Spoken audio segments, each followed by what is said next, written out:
بسم اللہ الرحمن الرحیم۔ السلام علیکم۔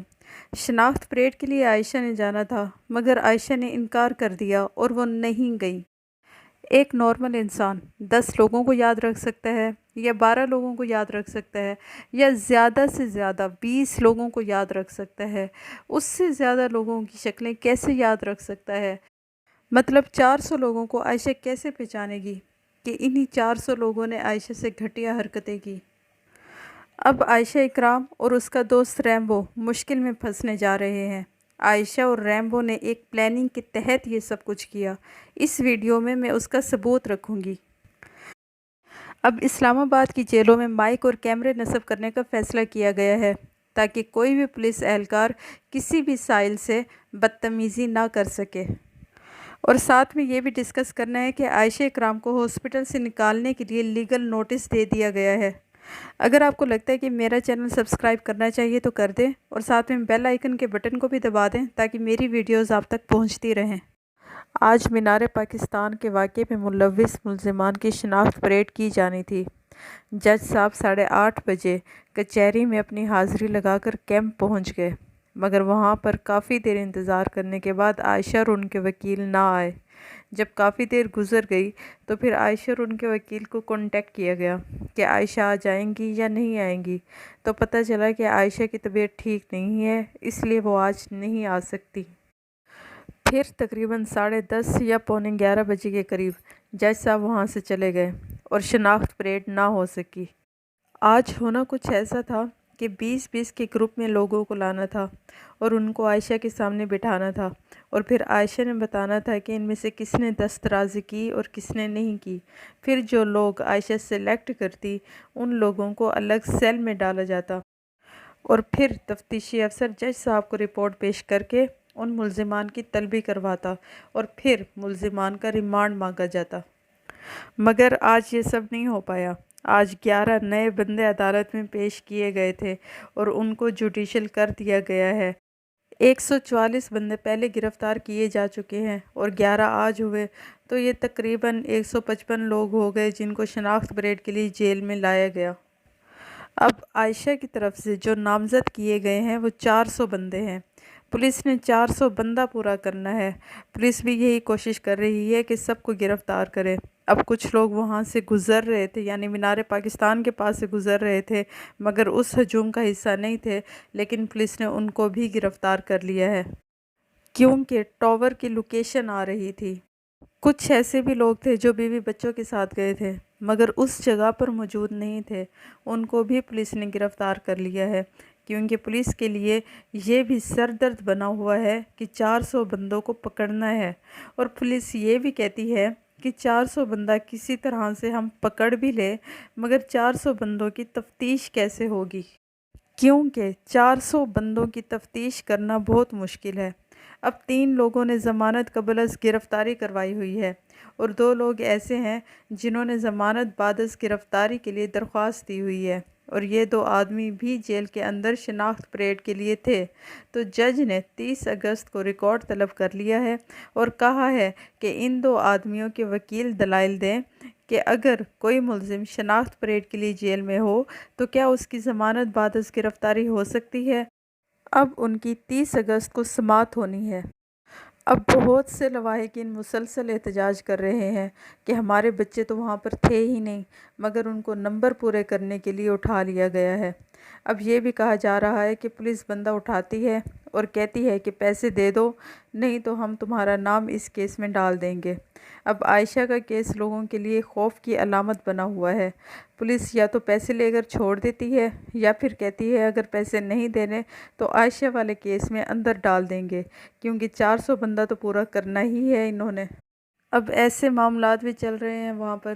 اب میں آپ کو ذرا بخشی خانہ اور تھانے کے بارے میں آپ کو بتاؤں۔ لاری اڈا تھانہ جس میں یہ کیس چل رہا ہے وہ چھوٹی سی عمارت ہے اور سننے میں آیا ہے کہ وہ ہے بھی کرائے کی، اور بخشی خانہ ایسا ہے جس میں تقریباً 100 یا 150 بندہ آ سکتا ہے، اس سے زیادہ نہیں آ سکتا، اور وہاں پر اس کیس کے علاوہ اور کیسز بھی چل رہے ہوتے ہیں، صرف ایک یہی کیس نہیں چل رہا۔ اور ہر کیس کے ملزمان کو پہلے بخشی خانہ ہی لایا جاتا ہے۔ اب اور ملزمان جو آئیں گے آگے چل کر تو ان کو کیسے سٹے کروایا جائے گا، اور کیا ٹرائل ان ملزمان کا اس جیل کے اندر ہی ہوگا؟ ان کو عدالت لے کر جایا جائے گا یا نہیں؟ یہ بہت بڑا سوالیہ نشان ہے۔ 400 بندوں کی تفتیش بہت مشکل کام ہے اس لاری اڈا تھانے میں۔ خیر دیکھیں اب آگے کیا ہوتا ہے۔ اب میڈیا کی طرف سے عائشہ اور ان کے وکیل کو کانٹیکٹ کیا جا رہا ہے، ان کو کالز کی جا رہی ہیں کہ شناخت پریڈ پر کیوں نہیں آئے اور آگے آپ اس کیس کی پیروی کریں گے یا نہیں کریں گے، مگر نہ عائشہ فون اٹھا رہی ہے اور نہ ہی وکیل۔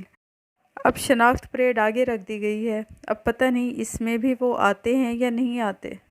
دوسری طرف عائشہ اکرام کے خلاف عدالت میں درخواست جمع کروا دی گئی ہے، جس میں کہا گیا ہے کہ عائشہ اکرام نے فیس بک پر، انسٹاگرام پر، ٹویٹر پر اور ٹک ٹاک پر اپلوڈ کیا تھا کہ میں مینار پاکستان آ رہی ہوں، لہٰذا جو بھی میرے فینز ہیں وہ آ جائیں مینار پاکستان۔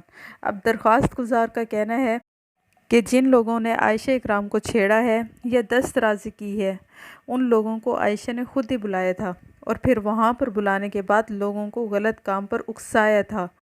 اب اوبویسلی عدالت اس سے پوچھے گی کہ آپ کو کیسے پتہ کہ اس نے عائشہ اکرام نے لوگوں کے ہجوم کو اکسایا تھا؟ پھر درخواست گزار شاید یہ جواب دے کہ اس کی حرکتیں ایسی تھیں کہ ہجوم نے ایسا کیا۔ اب اس ٹائم جیل میں 155 لوگ ہیں جن کی شناخت پریڈ ہونی ہے۔ اب میرا کہنا یہ ہے کہ آپ اتنے لوگوں کو کیسے یاد رکھ سکتے ہیں؟ بمشکل 10، 12، 15 یا زیادہ سے زیادہ 20 بندوں کو یاد رکھا جا سکتا ہے۔ 155 لوگوں کو کیسے یاد رکھ سکتا ہے انسان؟ اور یہ تو 400 لوگوں نے جمع ہونا ہے، وہ 400 لوگوں کو کیسے اس نے یاد رکھا ہوگا کہ اس نے کیا کیا ہے، اس نے کیا کیا ہے؟ اور لوگوں کی نہ صرف شناخت کرنی ہے بلکہ بتانا بھی ہے کہ انہوں نے کیا کیا ہے۔ مثلاً یہ بتانا ہے کہ اس شخص نے کپڑے پھاڑے اور اس شخص نے ٹچ کیا وغیرہ وغیرہ۔ اب آپ کو پتہ ہے کہ PIC لاہور ایک سرکاری ہاسپٹل ہے اور یہ اس ہاسپٹل میں نرس کا کام کرتی ہے۔ آپ کو یاد ہوگا کہ PIA کی ایئر ہوسٹس تھیں، انہوں نے ڈانس کیا تھا اور ان کی وہ ویڈیو بہت وائرل ہوئی تھی اور اس کے بعد ان کو نوکری سے نکال دیا گیا تھا، کیونکہ گورنمنٹ جاب ہولڈرز چاہے وہ مرد ہو یا عورتیں، وہ اس طرح کی حرکتیں نہیں کر سکتے، ان کو یہ حرکتیں الاؤڈ نہیں ہیں۔ اب یہ جو PIC گورنمنٹ ہاسپٹل ہے، اس کے MS کو لیگل نوٹس بھجوا دیا گیا ہے کہ عائشہ اکرام کو جاب سے نکالیں۔ لیگل نوٹس میں کہا گیا ہے کہ عائشہ اکرام ایک سرکاری ملازم ہے، انہوں نے قوانین توڑے ہیں اور ان کے ٹک ٹاک کی وجہ سے ملک کی ساکھ خراب ہوئی ہے، لہٰذا ان کو جاب سے نکالا جائے۔ اور اگر اس لیگل نوٹس پر عمل نہ کیا گیا تو ہسپتال انتظامیہ کے خلاف عدالت سے رجوع کیا جائے گا۔ اور اب جاتے جاتے آپ کو آخر میں خوشخبری سناتی جاؤں کہ اسلام آباد کے تھانوں میں CCTV کیمرے اور اوپن مائک نصب کرنے کا فیصلہ کیا گیا ہے۔ افسران اپنے دفاتر سے تھانے میں سائلین سے CCTV کیمروں کے ذریعے خود بات کریں گے۔ معلومات ہیں کہ پولیس ترجمان کے مطابق IG اسلام آباد کا کہنا ہے کہ کسی بھی تھانے میں شہریوں سے غیر مہذب رویہ برداشت نہیں کیا جائے گا۔ اسلام آباد کے تمام تھانوں میں CCTV کیمرے لگیں گے اور کیمروں کے ساتھ مائک بھی نصب ہوں گے۔ جو پولیس اہلکار یا افسر داد رسی کے لیے تھانے آنے والے سائل کے ساتھ بدتمیزی یا نازیبا رویہ اختیار کرے گا، اس کی خیر نہیں ہے۔ IG اسلام آباد اور DIG آپریشنز نہ صرف کیمروں سے مانیٹرنگ کریں گے بلکہ خود سائلین سے بات بھی کر سکیں گے۔ یہ فیصلہ پولیس کے سائلین کے ساتھ انتہائی شرمناک اور نازیبا رویے کی ویڈیوز سوشل میڈیا پر آنے کے بعد کیا گیا ہے۔ اور یہ بھی ہدایت جاری کی گئی ہے کہ تمام زونل SPs اور STPOs روزانہ 1 گھنٹہ اپنے دفتر میں شہریوں سے ملاقات کریں گے اور کسی بھی تھانے میں شہریوں سے غیر مہذب رویہ ہرگز برداشت نہیں کیا جائے گا۔ آخر میں صرف اتنا کہنا چاہوں گی کہ اچھے برے لوگ ہر جگہ پر ہوتے ہیں۔ ہم یہ نہیں کہہ سکتے کہ سارے مرد ہی برے ہوتے ہیں اور یہ بھی نہیں کہہ سکتے کہ ساری عورتیں ہی بری ہوتی ہیں۔ بس ہمیں اتنی کوشش کرنی چاہیے کہ ہماری وجہ سے کسی کی بھی بدنامی نہ ہو، مثلاً نہ ہمارے معاشرے کی، نہ ہمارے والدین کی، نہ ہمارے دین کی اور نہ ہی ہمارے ملک کی۔ امید کرتی ہوں کہ آپ کو میری ویڈیو اچھی لگی ہوگی۔ نیکسٹ ویڈیو تک کے لیے اللہ حافظ۔